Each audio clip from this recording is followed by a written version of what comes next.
In this video, I'm going to show you how to create a table step-by-step in Simple Syllabus. For this example, we're going to be making this table to give students a weekly breakdown of what they'll be doing in class. But you could also use this information to make different kinds of tables, like breaking down your class assignments, etc. Let's begin. First, open up your syllabus for editing and find the section that you want to add your table to. To create a table, we're going to click this Insert Table button. And then we're going to choose the number of rows and columns that we want. For this example, I'm making a table with 3 columns, and then you're limited to 10 rows at first, but you can always add more later. Click, and it'll insert a blank table for you to work with. Watch as I click on any of the cells to select it. You can tell because the outline gets thicker and turns blue. You can select one cell at a time, or if you click and drag, you can select an entire row, or an entire column, or even the entire table. Now notice when I select any cell in the table, we get this special little pop-up. This table pop-up is going to be the most important tool for setting up your tables. Always refer to this first before trying to use any of the regular styling tools, because these tools are built specifically for making tables. From here, you can add a table header or a table footer, remove the table, make changes to the current row or the current column, change the style of the whole table, make changes to the current cell, change the selected cell's background color, align the text up and down, or align the text side to side, change the style of the cell, and add a table caption. The first thing we're going to do every time we create our new table is click on any of the cells, and then in the pop-up, click the very first option, Table Header. This gives us a new first row to put our column headings in. Not only does it style it for us, so it's obvious that it's a heading, but it's also an important accessibility feature for screen readers.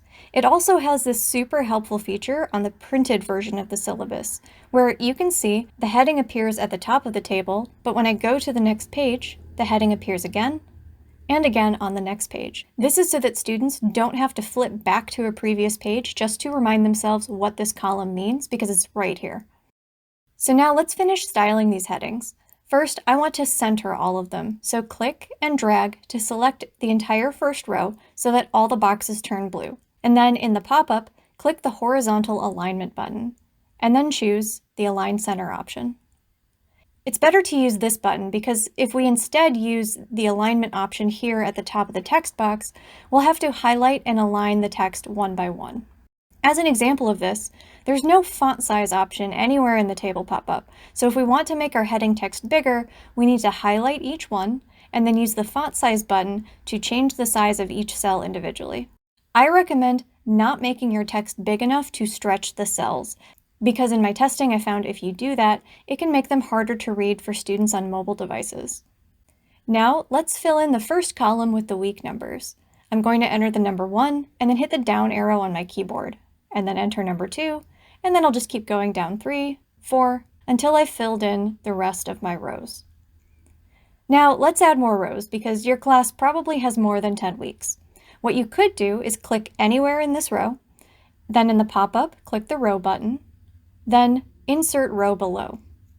But the way I like to do it is much quicker, and that's just to use the tab key. So I'm going to click on the last cell in the row, hit tab, and you'll see a new row appears. And then I just keep hitting tab over and over until I have as many rows as I need. Now I want to center the numbers in this column. So let's click and drag from cell 1 all the way down to the bottom until you can see the entire column has a blue outline.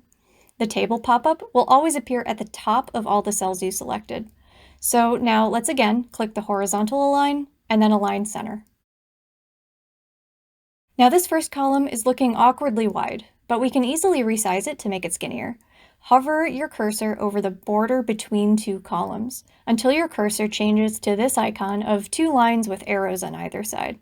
Now click and drag the borderline to the left, and repeat that as needed until the column looks about the size that you want it to be.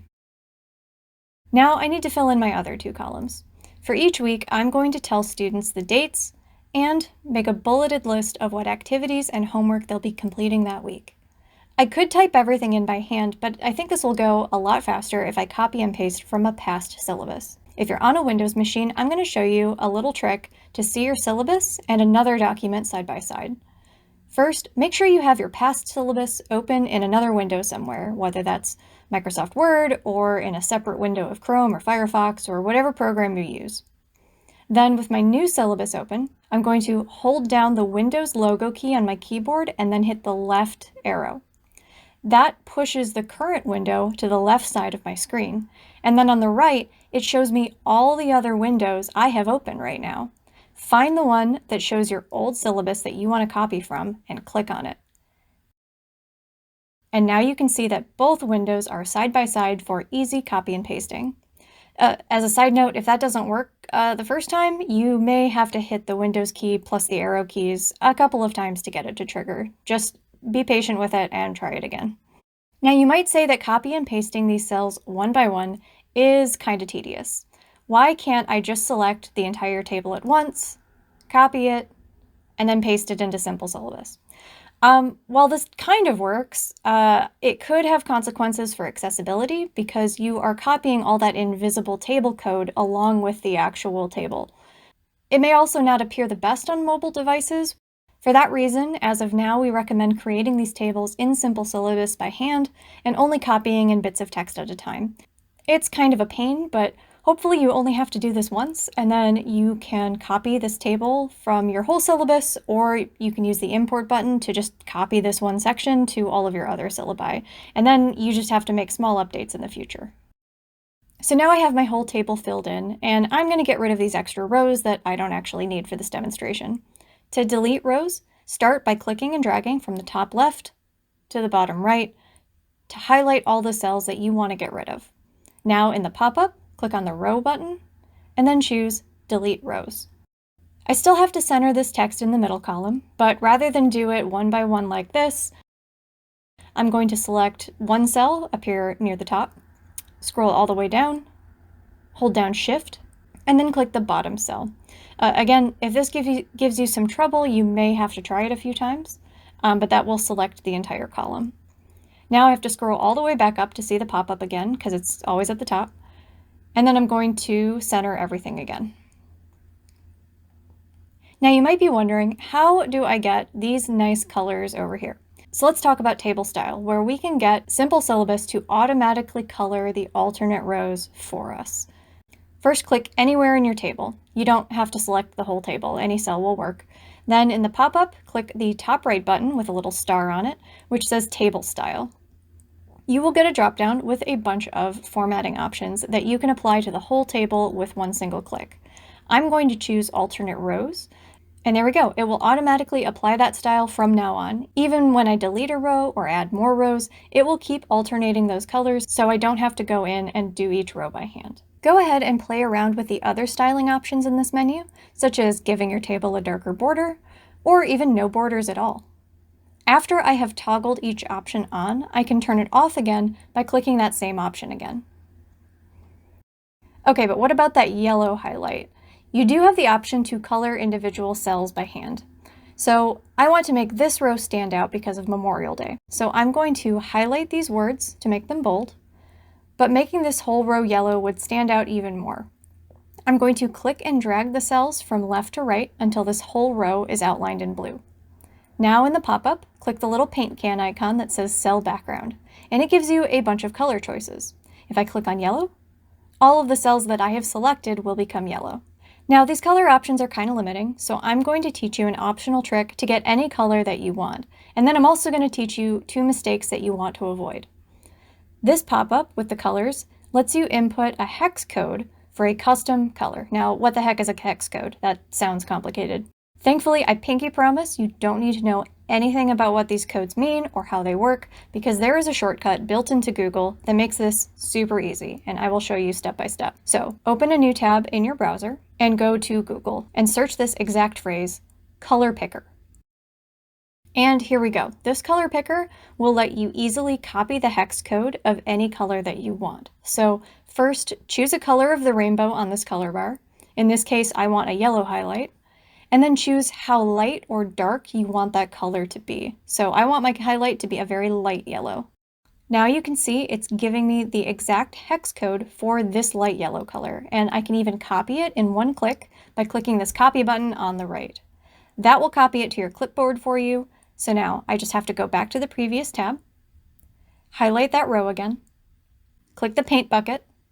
Now either highlight or you can just delete whatever this existing code is, and then paste the code that Google copied for me and click OK. And now we have that light yellow highlight. To see this again for a different color, I could go back to my color picker tab. Let's choose purple this time. Copy the new code, click back to the previous tab, highlight the row, hit the paint can, paste the new code, hit OK, and ta-da, now it's a pretty purple. Now, I said earlier that there are two mistakes you want to avoid. The first one is choosing a color like this built-in green that makes the black text too hard to read. So if you have a student reading this on their phone in the bright sunlight, or if you have students with low vision, they won't be able to read this because it's not enough contrast. You can tell when you have this issue because the accessibility checker icon in the bottom right will have this little number, and when you click on it, you get this colorful error that basically says we're not meeting the, quote, minimum contrast ratio. If I use undo or Control Z, I can go back to that yellow, and you can see the error on the accessibility checker goes away. The other mistake is to rely too much on color coding, because when a student prints this out, the colors are going to get stripped from this table, which I'm guessing they probably did to try to save schools and students money on ink. So it's totally fine to use color sparingly to draw attention to things, but just make sure that students can still read the syllabus in black and white. So for example, on my syllabus, it's okay to use this yellow highlight when they have days off, because even without the color, they can still read the words on the page and learn that there is no class on Memorial Day. Now we're going to add a caption to our table by clicking on any of the cells, and then in the pop-up, click the very last button, which is Add Table Caption. This is going to add a space at the top of the table for us to caption it, because syllabi are read from top to bottom. So what do we put in a table caption? We're going to write a very brief summary. So I'm going to put a list of assignments and activities in the class for each week. The summary is there to help students understand what is going on in the table below, especially those with vision impairments, or even those who just have very little past experience reading tables. So, finally, what are the other buttons in this pop-up? This Remove Table button is going to be the easiest way to delete a table that you made by mistake. The Cell button lets you split and merge cells, but for accessibility reasons, we would avoid doing this unless it's 100% absolutely necessary, because it can make your table almost impossible to understand with a screen reader. The Vertical Alignment button is going to let you move text to the top, to the middle, or to the bottom of a cell. The Cell Styles button lets you change the style of one or more cells at a time, so you can give it a red border highlight, or thick borders, or no borders. That's it for this tutorial on tables. If you have any questions or need help with anything Simple Syllabus related, reach out to the Faculty Success Center.